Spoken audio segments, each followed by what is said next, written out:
अस्सलाम वालेकुम आदाब नाज़रीन, आप देख रहे हैं JKUNN और मैं हूं आपके साथ आपका मेज़बान शेख शबीर अहमद। इस वक्त हम ब्लॉक कास्तीगढ़ के ब्लॉक असर के एक शामठी पंचायत के अंदर मौजूद है। आपको बताते चले कि भाजपा के एक सीनियर कार्यकर्ता और एक्स MLA डोडा मिस्टर शक्तिराज पिड़ियार हमारे साथ इस वक्त बात करने के लिए मौजूद हैं। इन्होंने बहुत पैदल सफ़र करके 3-4 किलोमीटर हाइट पर चढ़ के शंखपाल का दौरा किया। आपको मालूम है कि यहाँ पर रोड का एक डिस्प्यूट चल रहा था दो फरीकों के बीच में, और आज इन्होंने डिपार्टमेंट के साथ इन्होंने बातचीत करने के बाद यहाँ पर पहुँचे, खुद विजिट किया है और गरीब लोगों की जो प्रॉब्लम है उसको सॉल्व करने की कोशिश की है। सर, सबसे पहले JKUNN में आपका स्वागत है। जानने की कोशिश करेंगे कि यहाँ पर आप आए, कैसा लगा आपको, क्या ये जो रोड का जो मुद्दा है यहाँ पर किस तरह से इसको सॉल्व किया जाएगा? सबसे पहले तो आपका धन्यवाद करूँगा। इलाका बहुत खूबसूरत है। मैं तो फर्स्ट टाइम ही इधर इस एरिया में आया हूँ कि अब ये जो पंचायत है, ये जो एरिया है, ये अब डोडा के साथ, पहले रामबन के साथ थी, अब डोडा के साथ जुड़ी है। हमारे पीछे 15 दिन पहले हमारे बड़े सीनियर लोग कुछ ज्वाइन किए थे डोडा में भारतीय जनता पार्टी, और उनकी ही दावत पे उन्होंने कहा था कि हमारे घर ज़रूर वहाँ पे आना। जैसे पूर्व जी यहाँ कह रहे थे कि ये 36 साल सर्विस में थे, रिटायर होने के बाद वो भारतीय जनता पार्टी उन्होंने ज्वाइन की है। तो और भी बड़े सारे डेपुटेशन, बड़े सारे लोग, हमारे भारतीय जनता पार्टी के कार्यकर्ता ये चाह रहे थे कि हम इस एरिया में आएँ। आपने देखा होगा कि मेरे साथ हमारे मंडल प्रधान साथ में हैं, हमारे जो युवा मोर्चा के प्रधान हैं वो हैं, माइनॉरिटी मोर्चा के प्रधान हैं, और हमारे जो संयोजक हैं, जो हमारे इस कॉन्स्टिट्यूंसी के जो कोऑर्डिनेटर हैं वो भी साथ में हैं। भारतीय जनता पार्टी के बहुत सारे लोग आज यहाँ पे ज्वाइन किए हैं, पार्टी को ज्वाइन किए हैं। हमारा पार्टी संगठन का काम जो है, आज महाजन संपर्क अभियान भारतीय जनता पार्टी का चल रहा है, और घर घर तक पहुंचना, और जो मोदी सरकार के 9 साल हुए हैं उन अचीवमेंट्स को वो पत्रक वहां पे दे के लोगों तक पहुंचने का काम जो जनसंपर्क का वो चल रहा है।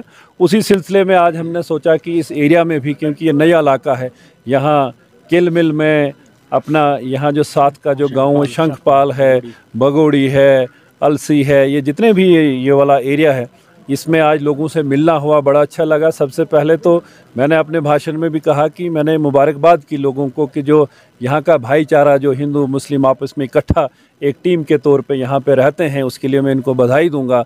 और दूसरी बात, मैंने इनसे ये निवेदन की कि सरकार का जो काम है कि वो कोई अगर रोड सैंक्शन करना है, उसकी फंडिंग करना है, वो तो उनका काम है, लेकिन ग्राउंड पे उसको एग्जीक्यूट करने के लिए सब लोगों को मिलजुल के, ताकि एरिया का, गांव का विकास होगा।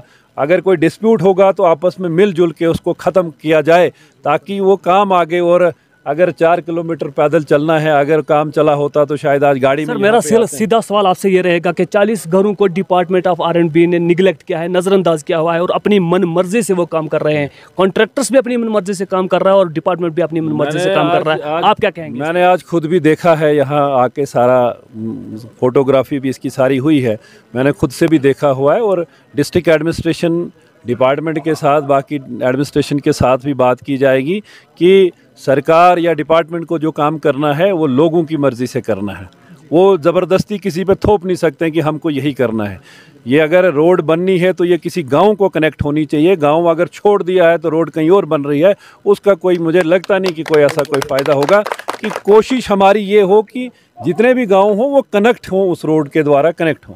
आपसे लोगों ने डिमांड्स की और कहा गया, कुछ लोगों ने आपको ये बताया कि इलाकाई सराज को 1947 से लेकर आज तक उससे नज़रअंदाज किया गया। ये एक हकीकत पर मबनी रिपोर्ट आपको पहुंची है, और वेस्ट डोडा जो नई कंस्टिट्यूंसी बनी, और लोगों को उम्मीद है कि वेस्ट डोडा में डेवलपमेंट के नित नए तरीके इख्तियार किए जाएंगे। सबसे पहली डिमांड ये रहेगी, लोगों की भी है, गलाधार में एक मंदिर है जिसमें बहुत बड़ी संख्या में वहाँ पर यात्रु आते हैं, टूरिस्टर आते हैं, लेकिन अभी तक गलाधार को रोड मैप से अलग रखा गया है। बेधार का जिक्र किया गया है, तलाईधार का जिक्र किया गया है, शर्वाधार का जिक्र किया गया है। उसके अलावा हमारे बहुत सारे पिकनिक स्पॉट हैं। अभी तक इलाकाई सराज के अंदर बड़े बड़े पिकनिक स्पॉट होने के बावजूद उनको हुकूमत की नज़रों से नज़रअंदाज किया गया है। इसकी अहम वजह क्या है और आपकी तरफ से इसके लिए क्या पहल की जाएगी?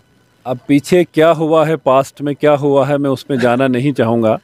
गलाधार की आपने बात की, मैं 2 पिछले साल भी गया था और इस साल भी खुद गया था, लेकिन उस दूसरे रूट से गया था, वहाँ धंधल से वहाँ से गया था। काफ़ी फॉरेस्ट उस साइड से है। तो आज यहाँ से लोगों ने जो दिखाया है कि यहाँ से कोई फॉरेस्ट उतना ज़्यादा नहीं आता है। अब मैं एक बात आपको कहूँ कि बहुत ये न केवल सिराज की बात हो, पूरे अर्स्टवाइल डोडा डिस्ट्रिक्ट में बहुत अच्छे अच्छे स्पॉट हैं, टूरिस्ट स्पॉट हैं, लेकिन वो एक्सप्लोर नहीं हुए हैं जो जिस तरीके से होना चाहिए था। और उसके लिए सबसे बेसिक जो है वो रोड कनेक्टिविटी है, कि अगर कनेक्टिविटी होगी, रोड होगी, तो टूरिस्ट वहाँ पे आएगा। पैदल तो कोई 10-10 किलोमीटर तो नहीं जाएगा, वहाँ कोई टूरिस्ट नहीं जाएगा। आपने देखा होगा कि पिछली सरकारों में जो भी टूरिज़्म पे जो अगर काम हुआ है तो वो कश्मीर के अंदर ही फोकस किया गया, या थोड़ा बहुत हमने यहाँ देखा कि भद्रवा के अंदर थोड़ा बहुत काम उसमें हुआ है। लेकिन जो हमारा डोडा का जो एरिया है, या रामबन का एरिया है, या किश्तवाड़ के भी बहुत सारे एरिया हैं जहाँ पे काम नहीं हो पाया है। हमारी कोशिश होगी, प्रयास होगा कि ऐसी जगहों पे रोड कनेक्टिविटी हो, रोड वहाँ पहुँचे, ताकि वहाँ हज़ारों की संख्या में जब मेला होता है, यात्रा जाती है, लोग वहाँ पे जाते हैं, इज्तिमा वहाँ पे होता है, तो वहाँ हज़ारों लोग वहाँ जाते हैं। तो कोशिश हमारी होगी कि ऐसे जैसे जो स्पॉट हैं उनको आइडेंटिफाई करके वहाँ पे कनेक्टिविटी सबसे पहले जो ज़रूरी है वो पहुँचे, उसके लिए प्रयास किया जाएगा। क्योंकि मैंने लोगों को भी कहा कि न मैं कोई एमएलए हूँ, न कोई मंत्री हूँ, न कोई हमारी यहाँ आज कोई सरकार ऐसी है कि मैं ऐसी कोई कमिटमेंट करूँ कि मैं अगले 2 महीने में, 6 महीने में आप पर लोग भरोसा बहुत करते हैं। लेकिन नहीं, हम प्रयास पूरा करते हैं। जिस हद तक जाना होगा, जिस प्लेटफॉर्म पे बात को रखना होगा, वो रखेंगे, और काम कराने की हमारी पूरी कोशिश होती, पूरा प्रयास होता है। आपके नोटिस में एक बात लाऊं, हमारा ये सामने का एरिया, यहाँ असर का इलाका पड़ता है, वहाँ 30 किलोमीटर की एक रोड जो अपग्रेडेशन PMGSY में बननी थी, वहाँ वो दिल्ली से रिजेक्ट होके हुई, तो लोग बड़े परेशान, मायूस थे। हालांकि मैं उस इलाके से नहीं था, मुझे उतनी जानकारी नहीं थी, लेकिन लोगों ने जब ध्यान में लाया तो मैंने उसको टेकअप किया, और PMO मंत्री डॉक्टर जितेंद्र सिंह जी ने बहुत बड़ी हेल्प उसमें की। और आज वो काम अगर आप देखेंगे, वो रोड का काम 30 किलोमीटर रोड जो काम वो चल रहा है, धनसल से लेके बुलंदपुर से, चढ़ौता से होते हुए असर मोड़ पे 40 करोड़ का वो प्रोजेक्ट चल रहा है। हमारी कोशिश रहेगी कि हम जो भी कोई दिक्कत कमी है, लेकिन डेवलपमेंट का जो मुद्दा है, इट्स एन अनएंडिंग प्रोसेस, कभी न ख़त्म होने वाला। मैं लोगों को कहा कि सड़क पहुंचेगी, कोई और डिमांड आएगी, लेकिन इस वक्त मैंने जो निवेदन इनके साथ किया है कि आप भारतीय जनता पार्टी से जुड़िए, पार्टी संगठन को मजबूत कीजिए, आपका जो भी काम होगा उसके लिए हम हाजिर हैं, पूरी कोशिश। एजुकेशन के हवाले से मेरा एक सवाल रहेगा कि 10 साल तक हुकूमत ने और इंतज़ामिया ने एजुकेशन सेक्टर पर बंद करके रखा कि एजुकेशन सेक्टर में कोई भी नई भर्ती अमल में नहीं लाई जाएगी, और जो स्कूल्स यहाँ पर मिडिल स्कूल, हाई सेकेंडरीज जो 2019 में लोगों यहाँ पर आवाम को दी गई थी, उनमें स्टाफ की अदम दस्तयाबी इतनी कम है, लेक्चरर मौजूद नहीं है। RET के टीचर 12th वालों को फिजिक्स पढ़ा रहे हैं, उनकी तालीमी काबिलियत क्या हो सकती है। उसके अलावा मैं आपको ये बताता चलूँ याद दहानी के लिए कि स्टाफ की बहुत ज़्यादा अदम दस्तयाबी होने की वजह से बच्चों का रिजल्ट जो है बिल्कुल ज़ीरो आया है। क्या कहेंगे इस पर? आपके ध्यान में होगा कि जब हम लोग सरकार में थे, कोलिशन में, क्योंकि मुझे भी 1.5-2 महीने वो 50 दिन का मंत्री बना था, मैं भी, वो एजुकेशन डिपार्टमेंट मेरे पास था, मैं MOS उसका भी था, मुझे थोड़ी बहुत जानकारी है। और उस वक़्त बहुत सारे जो स्कूल्स जो थे वो अपग्रेड किए गए थे, उनको हायर सेकेंडरीज बनाया गया था।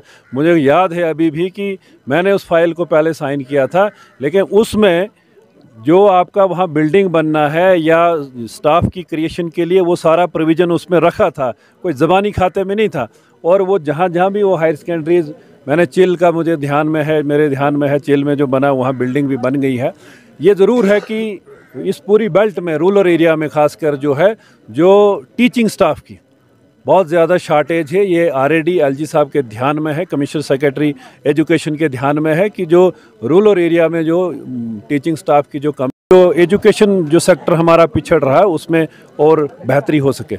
सर, आपसे एक सवाल ये भी रहेगा कि अगर फ़िलहाल के तौर पर जो स्कूलों में स्टाफ नहीं है, आपकी तरफ से इसके लिए क्या पहल की जाएगी? आप यहाँ के लोकल हैं, रेजिडेंटल हैं, लोकलिटी के हिसाब से आप यहाँ के जो बिछड़े हुए गांव हैं, मैंने आपको पहले ही कहा कि हमने पहले ही ये कमिश्नर सेक्रेटरी जो एजुकेशन है उसके ध्यान में है, इवन LG साहब के ध्यान में है कि टीचिंग स्टाफ की बहुत बड़ी दिक्कत है। और ऐसे बहुत सारे हमारे पास पढ़े लिखे नौजवान बेरोज़गार इस वक्त है जो चाहते हैं कि एक सिस्टम जो पहले था कि कोई अडाक सिस्टम जो रहता था वो ख़त्म किया गया है, लेकिन इस पे पूरी चर्चा विचार हो रहा है कि अगर हम एजुकेशन सेक्टर में ही अगर पिछड़ जाएं तो देश का फ्यूचर क्या हो सकता है। ये बड़ा चिंता का विषय है और उस पर काम हो रहा है। मुझे सर 5 लाख के इलाज की बात आपने अपने भाषण के अंदर की, मैं आपसे गुजारिश करूंगा कि मेडिकल कॉलेज डोडा के अंदर जो भी गांव और देहात से पेशेंट जाते हैं, चाहे वो किसी भी कौम और कम्युनिटी से ताल्लुक़ रखते हो, उनके साथ स्वतलीमा का वहाँ पर सलूक किया जा रहा है। आपकी तरफ से कोई स्ट्रिक्ट एक्शन उन पर लिया जाएगा? देखो,